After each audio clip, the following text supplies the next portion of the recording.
ბოლო პერიოდში ისევ გააქტიურდა რაღაც ერთიანობის იდეა.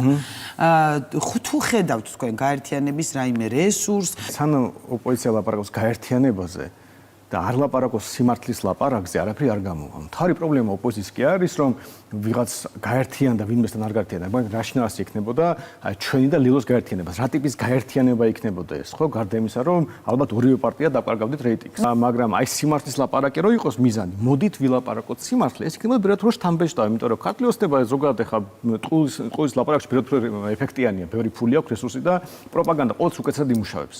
ერთადერთი შეიძლება დაუპირისპირო პროპაგანდას არის სიმართლის ლაპარაკი, მაგრამ ელემენტარულად დღეს მიხეილ სააკაშვილმა პოსტი დადო, სადაც ადანაშაულის გვარამიას რომ ბიზნეს ფულით ატარებდა წინაარჩევნებს. დილაურსაც ირაკლის ხო, რა თქმა უნდა, კი ბატონო, და წარმოიდგინეთ რომ ამას არავინ არ იმჩნევს. და ვითომ არაფერი, მათ შორის ამიტომ კონკრეტული გვარები ითქვა, კი ალი წითლიძე სტატუსის ვნახე როგორც ჩანს. კი, კონკრეტული გვარები, კი ბატონო, და ეს მანერ სულ ასეხდა, ეს ყველამ იცოდა, დიდი ხანია ცნობილი ფაქტია. იმიტომ რომ თუ 40 მილიონი შეგიძლია იშოვო, მაშინ რაის რუსული რეჟიმის დიქტატურა. თუ შეგიძლია ბიზნეს წინააღმდეგ 40 მილიონი იშოვო და დაახარჯო ბრძოლას. ესე იგი არც ის დიქტატურა ყოფილა, ხო? ეს ხო დისკუსიის საკითხი უნდა იყოს. ნუ თუ არ აინტერესებს თუნდაც ნაციონალურ მოძრაობის მხარდამჭერებს, რომ დისკუსია გაიხსნას. რატოს გაერთიანება თუ შენივე პარტნიორს ეძახი მოსყიდულს?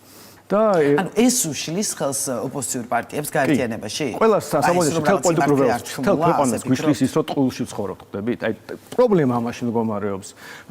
მოსახლეობას უშლის ეს, იმიტომ რომ მოსახლეობა ეძებს, რომ აი ვინ უკეთესად მომატყუებს და რსეუბნები რა სიმართლის და ღიზიანდება და გამანებეთავით. ცოტა მომატყუევთ, ცოტა ხო შეიძლება ჩვენი მხარდამჭერების კი გვეუბნები ზოგჯერ რომ გეყოთ სიმართლის ლაპარაკი, უკვე შეწუხდითო რა. იქნებ მოვატყუოთ ხალხი და მეტი რეიტინგი გვექნება, იმიტომ რომ ხედავენ რომ ხალხს უნდა რომ კარგი მატყუარა აერჩიოს და სანამ ტყუილი არის დაფასებული საზოგადოებაში, ნუ მოიგებს იმას, ვისაც მეტი რესურსი აქვს და ვის აქვს მეტი რესურსი გასაგებია ამ შემთხვევაში. ამიტომ თუ რამე ცვლილება გვინდა, უბრალოდ სიმართლე უნდა დავიწყოთ ლაპარაკი. უბრალოდ ერთი მნიშვნელოვანი გარემოა, რომ შეიძლება მე და თქვენ სიმართლე სხვადასხვა წარმოგვედგინოს.